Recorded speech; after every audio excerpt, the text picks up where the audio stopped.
There is a thermal principle about underground construction that changes everything once you understand what the earth beneath your feet is actually doing. The question stops being why billionaires are building underground and starts being why the rest of us were never told we could do a version of the same thing. That question has an answer rooted in the business model of modern construction. The standard explanation for why underground construction is a billionaire phenomenon goes something like this. It is expensive, it is complicated, it requires engineering resources most people cannot access, and the need for it. That is the version of the story that makes ordinary households feel like passive spectators to a trend happening far above their financial reach. But there is a detail that version leaves out. And once you see it, the expensive, complicated, billionaire-only framing starts to fall apart. By the end of this video, you will understand the thermal mechanism that makes earth contact construction work, why it largely disappeared from mainstream building culture, what recent grid failures revealed about architectural resilience, why wealthy people are increasingly interested in underground infrastructure, and what a practical version of the same principle can look like without requiring a luxury compound hidden beneath a mountain. I have spent years studying infrastructure systems, historical construction methods, thermal engineering, utility reliability reports, and the long history of how human beings solved environmental problems before they solved them with constant energy consumption. What follows is a physics lesson with consequences. Here is where the story actually begins. There is a city carved into volcanic rock beneath the Cappadocia region of Turkey called Derinkuyu. For centuries, people lived there underground across multiple levels. The city contained storage areas, ventilation shafts, communal spaces, livestock areas, and shelter for thousands of people. Most importantly, it maintained remarkably stable interior temperatures without electricity, air conditioning, heat pumps, natural gas, or any modern climate control system. Not reduced energy use, no energy use. The builders of Mesa Verde understood similar principles. French winemakers carved chambers into hillsides because underground environments naturally maintain the temperature ranges required for fermentation. Across Europe, Asia, North Africa, and the Americas, generations of builders repeatedly discovered the same thing. The Earth itself is a climate control system. Not metaphorically, literally. And yet somewhere along the way, much of modern construction culture stopped teaching that lesson. Most people running high-consumption, grid-dependent homes are setting themselves up to fail. To understand why, you have to understand one number: 55 degrees. Depending on where you live, that number may vary slightly. Maybe 50, maybe 60, but across much of the temperate world, soil temperatures 8 to 12 feet below the surface remain surprisingly stable throughout the year. Summer heat waves arrive, the soil barely notices. Winter cold snaps arrive, the soil barely notices. The reason is thermal mass. Dense materials absorb and store large amounts of heat energy, and because soil has relatively low thermal diffusivity, temperature changes move through it very slowly. By the time seasonal temperature swings reach deeper layers of Earth, much of the fluctuation has already been absorbed. The result is a giant thermal flywheel beneath your feet, one that has been operating continuously for thousands of years. And unlike your HVAC system, it does not require maintenance contracts, replacement parts, software updates, utility bills, or monthly subscriptions. It simply exists. Now think about how most modern homes work. A typical house is essentially a box exposed to the atmosphere on every side. Heat enters through the roof. Heat leaves through the walls. Temperature swings attack every surface simultaneously. The entire design assumes that mechanical systems will continuously compensate for the environment. The house itself is not solving the problem. The equipment is. That distinction matters because it means comfort depends on a constant stream of purchased energy. The moment that stream is interrupted, the building starts losing the battle immediately.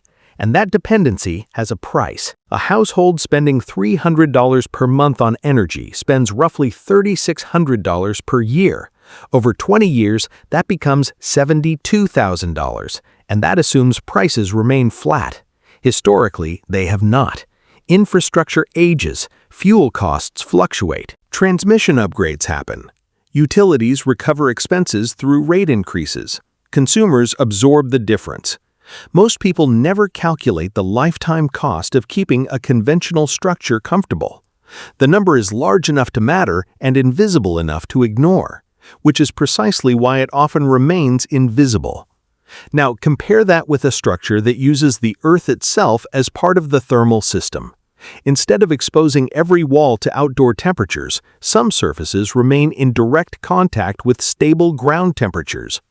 The structure is no longer fighting the environment alone. It is borrowing stability from a much larger system. In summer, excess heat naturally moves toward cooler Earth. In winter, heat loss slows dramatically because the surrounding ground remains far warmer than freezing outdoor air. The structure experiences fewer extremes. Mechanical systems work less. Energy demand drops. Not because of a technological breakthrough, because of geometry and physics. This is where many people assume there must be some secret billionaire technology involved. There isn't. The thermal physics does not know how much money you spent. 8 feet of earth contact produces the same thermal effect whether the structure costs $30,000 or $30 million. The wealthy are not buying different physics. They are buying more redundancy, better finishes, more automation, and more convenience. The underlying principle remains exactly the same. And that should immediately raise a question. If this worked so well, why did it disappear? The answer is more mundane than most people expect.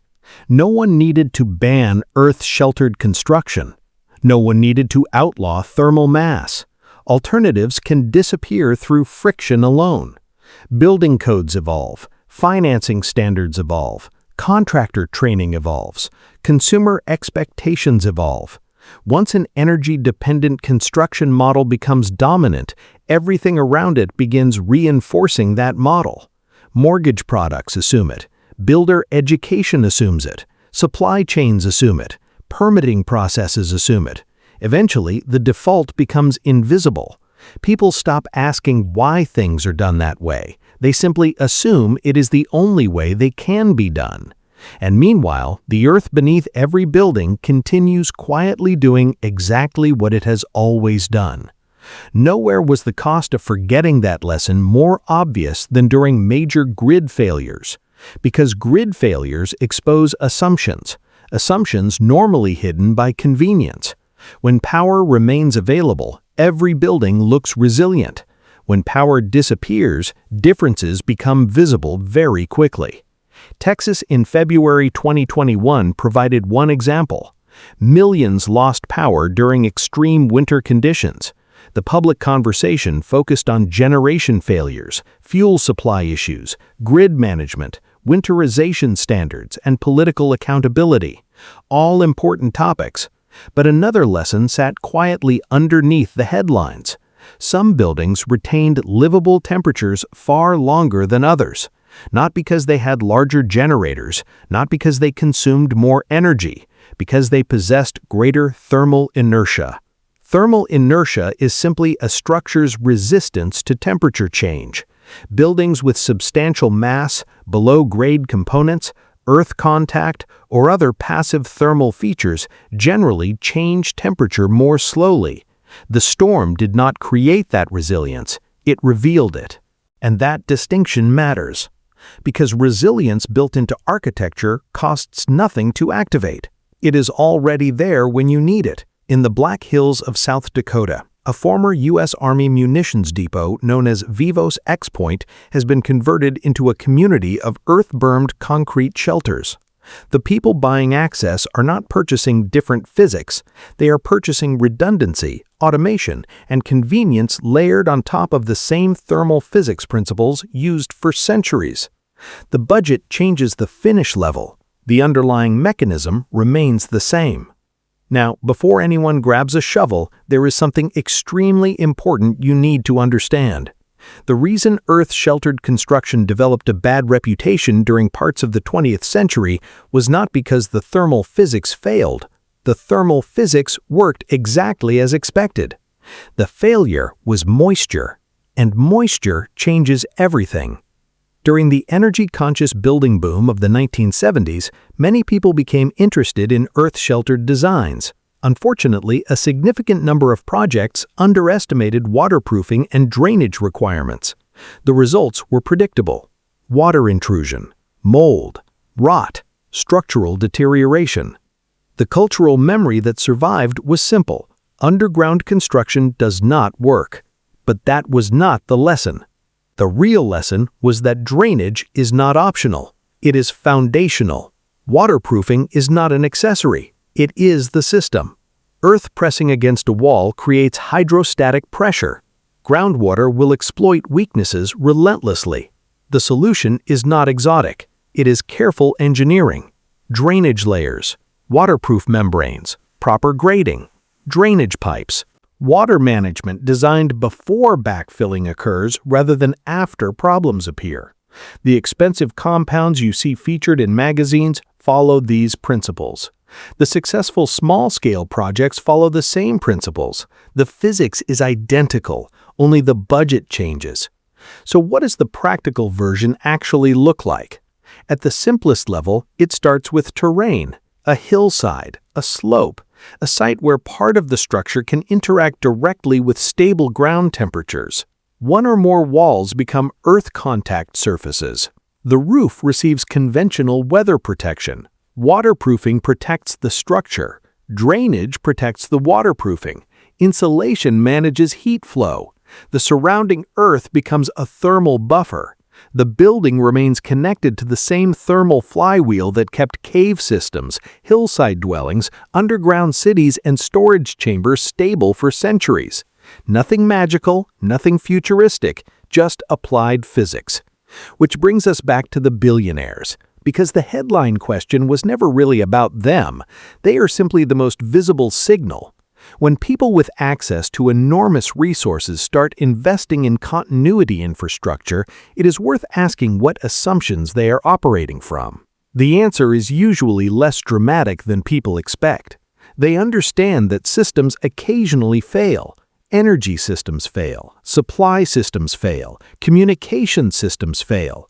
Weather creates disruptions, infrastructure ages, maintenance gets deferred, unexpected events happen.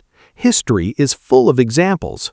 What they are purchasing is not immortality, it is margin, extra time, extra options, reduced dependence. And underneath all the luxury finishes, many of those systems rely on principles that are surprisingly old. The thermal mass of the earth, passive design, water storage, redundancy, nothing revolutionary, just forgotten. The first question we opened was why a principle that worked for centuries largely disappeared from mainstream construction. The answer is not that it stopped working. It is that other systems became easier to finance, easier to standardize, easier to scale, and more compatible with a construction industry built around speed and uniformity. The second question was why wealthy people are building underground. The answer is not secret knowledge. It is old knowledge. The earth beneath your feet still behaves exactly as it did for the builders of Derinkuyu, the residents of Mesa Verde, and the generations who understood thermal mass long before mechanical climate control existed. The third question was whether the underlying principle is available only to people with extraordinary resources. The answer is no. The scale changes, the finishes change, the automation changes. The principle does not. The thermal mass of the earth does not charge a subscription fee. It does not care about income brackets. It does not distinguish between luxury compounds and modest homes. It simply follows the laws of physics, and those laws remain available to anyone willing to learn them. The headlines want you to panic, but the reality is simpler than that. The people who understand this early don't just survive, they stay independent.